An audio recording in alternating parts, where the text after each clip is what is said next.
Hello student, in last video we see ratio and proportion. Today we are going to learn the unitary method. The unitary method in Marathi we say एकमान पद्धत. Unitary method in Marathi we say एकमान पद्धत. So what is the meaning of unitary method? म्हणजे एकावरून अनेकांची किंमत काढायची किंवा अनेकावरून एकाची किंमत काढायची. Suppose we take a one chalk for 2 rupees. Suppose we take a one chalk, cost of one chalk that is equal to 2 rupees. Then the cost of 5 chalk that is equal to 5 into 2, 10 rupees. Here we have to know the cost of one chalk. आपल्याला एका चॉकची किंमत माहिती होती. Then we find the cost of 5 chalks, 10 chalks, 20 chalks. This is called a unitary method. If they give us a cost of 5 chalks that is equal to 10 rupees, then what is the cost of one chalk? If we find out the cost of one chalk, we get 2 rupees. म्हणजे जर आपल्याला एका चॉकची किंमत 2 रुपये दिली तर आपण 5 खडूंची किंमत 10 रुपये करू शकतो. किंवा आपल्याला 10 रुपये जर 5 चॉकची किंमत सांगितली तर एका चॉकची किंमत किती असं विचारल्यानंतर आपण म्हणू शकतो की एका चॉकची किंमत 2 रुपये आहे. अशा पद्धतीनं जे एकावरून अनेकांची आणि अनेकावरून एकाची किंमत फाइंड आउट करणं किंवा एखादी गोष्ट फाइंड आउट करणं त्याला आपण काय म्हणतो युनिटरी मेथड किंवा एकमान पद्धत. If we have to find one to many then we have to make a multiplication and then if we have one many to one we make a dividation. Find the cost of one to many, we have to make a multiplication, and if we have to find the many to one, then we get a dividation. Then here we see practice set number 29. Here we see practice set number 29. We have 9 examples here. We have to solve that examples, and how can we solve that example for this method, unitary method, from one to many and many to one. लक्षात येते का बघा की एकावरून अनेकांची किंमत काढायची असेल तर आपल्याला काय करावं लागतं, गुणाकार करावा लागतो. आणि अनेकावरून एकाची किंमत जर काढायची असेल तर आपल्याला भागाकार करावा लागतो. मग हा गुणाकार आणि भागाकार कशा पद्धतीने करायचा किंवा युनिटरी मेथडनी एखादी वस्तूची किंमत किंवा एखादी कॉस्ट किंवा एखादा रेट आपण कशा पद्धतीने काढायचा हे आपल्याला प्रॅक्टिस सेट नंबर 29 मध्ये सांगितलेलं आहे. So what is the practice set 29? Here we have to solve practice set number 29. The first example is practice set 29. Practice set 29. Then if 20 meters of cloth cost 3,600 rupees, find the cost of 16 meter of cloth. If जे दिलेलं आहे ते आधी लिहून घ्यायचं. आपण कशा पद्धतीने दिले ते बघा, त्या पद्धतीने आपण ते लिहून घ्यायचं. If 20 meters of cloth cost is 3,600 rupees. Find the cost of 16 meter of cloth. If 20 meters cloth, if 20 meter cloth cost is equal to 3,600 rupees. 3,600 rupees. What is the cost of 16 meter of cloth? What is the cost of 16 meter of cloth? Cost of 16 meter cloth. 16 meter cloth. जे दिलेलं आहे ते मी लिहून घेतलं. काय दिलं याकरिता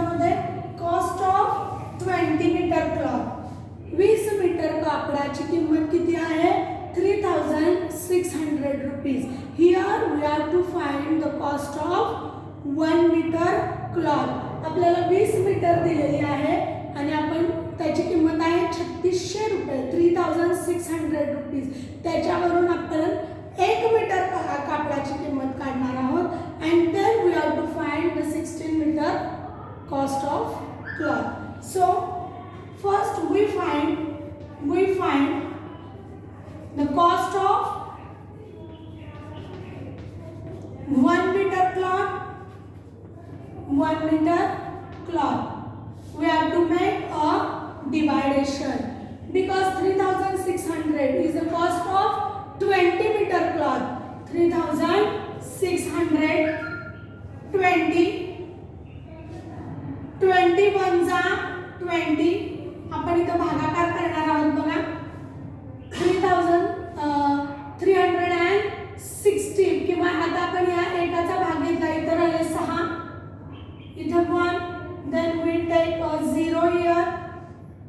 2 8 जा 16, 2 8 जा 16, and then here is a 0. The cost of 1 meter cloth is 180 rupees. 180 rupees. Then we find the cost of 16 meter cloth. Cost of 16 meter cloth. Cost of 16 meter cloth. That is equal to 1 metre कपड्याची किंमत किती आलेली आहे 180 रुपये.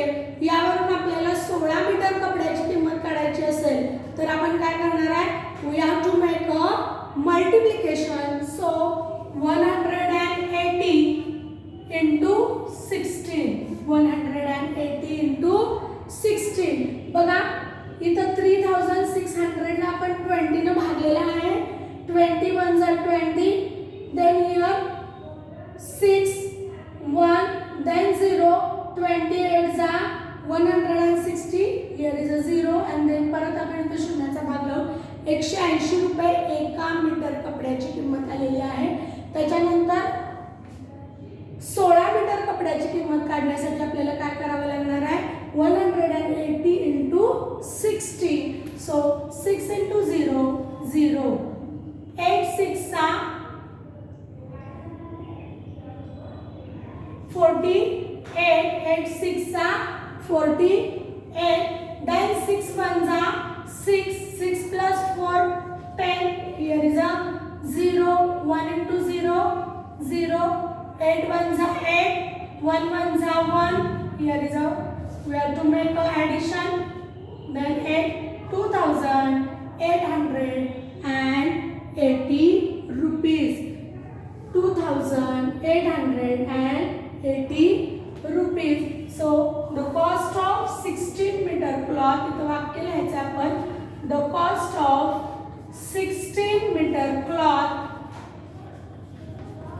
is equal to 2880 rupees. 2880 rupees. Then the second example, find the cost of 8 kilogram of rice if the cost of 10 kilogram is 325. How can we solve this example? Look here. They give us the cost of 20 or 10 kilogram of rice. The cost of 10 kilogram, the cost of 10 kilogram of rice, 10 kilogram of rice is equal to 325 rupees. 325 rupees. They ask us find the cost of 8 kilogram. Find the cost of 8 kilogram. The cost of 8 kilogram rice. Cost of 8 kilogram rice. They give us the cost of 10 kilogram rice. That is the 325. So here we have to find the cost of, first we find the cost of 1 kilogram rice, 1 kilogram rice, then 325 divided by 10. हा एवढा भागाकार करत बसण्यापेक्षा आपल्याला decimal फ्रॅक्शनचा भागाकार येतो तो आपण केला तरी इथं चालतं. दॅट इज इक्वल टू इथं शून्य आहे म्हणजे 325 32 रुपये 5 पैसे म्हणा किंवा इकडं जर पुढे शून्य घेतले तर 50 पैसे असायचं. 32.5 या असे 1 किलो तांदळाची किंमत आलेली आहे. Then the cost of 8 kilogram rice, the cost of 8 kilogram rice, 8 kilogram rice that is equal to 32.5 into 8. 8 5s are 40, 8 2s are 16, 16 plus 4 20, 8 3s are 24 plus 2 26. मागून एक घर सोडायचं म्हणजे 260 rupees. The cost of 8 kilogram rice that is equal to 260 rupees. Then if 14 chair cost 5,992 rupees, how much will have to be paid for 12 chairs? बघा त्याने आपल्याला 14 खुर्च्यांची किंमत दिलेली आहे ती आहे 5,992 रुपये. Then how much will have to be paid for 12 chairs? If 14 chair cost, if cost of 14 chairs, cost of 14 chairs that is equal to 5,992 rupees, 5,992 rupees. Then the cost of 12 chair, the cost of 12 chair, how can we find? First we have to make a division. We have to find the cost of 1 chair. We find cost of 1 chair, cost of 1 chair that is equal to 5,992 divided by 14. इथं तुम्ही 14 चा पाढा लिहिला तरी चालणार आहे बघा. 42 56 14 4s are 56. Then 9 minus 6 here is 3 0. Then we will take here 9 that is equal to 39. 14 2s are 28. 9 minus 8 1. 3 minus 2 1. Then here is a 2. 10. 5 plus 1 6 plus 1 7. Then 4 84. Then 4 4 8. 8 1 8 plus 1 9. या पद्धतीने आपण पाढा तयार पण करू शकतो बघा. 4 आणि 4 8 आणि 8 आणि 1 9 या पद्धतीने पण आपण पाढा तयार करू शकतो. त्याच्यानंतर 8 आणि 4 12. इथे आला 1 9 1 10 1 11.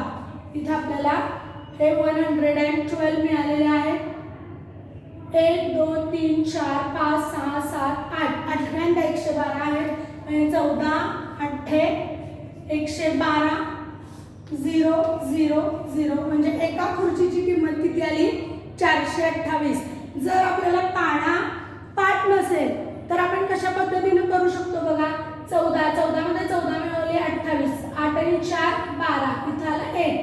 परत 2 आणि 1 2 आणि 1 3 आणि 1 4. परत या 14 मध्ये 45 मिळवायचे. 4 आणि 2 6.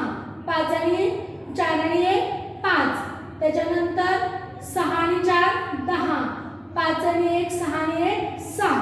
म्हणजे असं 14 मध्ये ऍड करत जरी साईडला आपण इथं पाडा लिहिला तरी सुद्धा आपल्याला काय करता येतो, भागाकार करता येतो. पण पाढेपाठ असणं ही गरज आहे, लक्षात ठेवा. आणि जर नसतील तर आपण या पद्धतीने सुद्धा काय करू शकतो, हे गणित सॉल्व करू शकतो. आता cost of 1 chair is 428 rupees. Then the cost of 12 chair, cost of 12 chair that is equal to 420 into 12. अशा पद्धतीने आपण काय करू शकतो, याचा गुणाकार करू शकतो. डायरेक्ट पण आपण गुणू शकतो. 12 96, 12 24, 5 48. अशा पद्धतीने काय करू शकतो, आपण डायरेक्ट गुणाकार करू शकतो. नसेल तर 2 ने गुणा, 1 ने गुणा, त्या पद्धतीने करा. पण परीक्षेमध्ये सोडवताना आपण ते काळजीपूर्वक आणि व्यवस्थित सोडवलं पाहिजे. पाढेपाठ असतील पण घाई गडबडीत जर आपण चुकीचं उत्तर लिहिलं तर तिथं एक्सक्यूज असत नाही, आपल्याला मार्क्स मिळत नाहीत, लक्षात घ्या. त्यामुळं शांतपणे काही वेळा आपण हे 2 पद्धतीने करू शकतो. 12 96 म्हणजे इथं 9 घेतले, इथं 6, 12 दुनी 24, 24 आणि 9 33 झाले. 12 12 12 24, 12 36, 12 चौक 48, 48 49 50 51. आणि परत हाच गुणाकार आपण या पद्धतीनेही करू शकतो. 8 दुनी 16, 2 गुणिले 2 4 आणि 1 5, 4 गुणे 8 0, 8 एके 8, 2 एकी 2, 4 एके 4, 6, 8 आणि 5 13, 8 आणि 2 10 आणि 1 11, 4 आणि 1 5. हे उत्तर सेम आहे, फक्त आपल्याला पाढापाठ असेल तर आपण हे डिरेक्टली करू शकतो आणि जर नसेल तर या स्टेप्सने आपण काय करू शकतो, हे गणित सोडवू शकतो. अशा पद्धतीने आपण in practice set number 29 we solve first 3 example. In this video we solve the first 3 examples. In next video we solve another examples from practice set number 29. So thank you.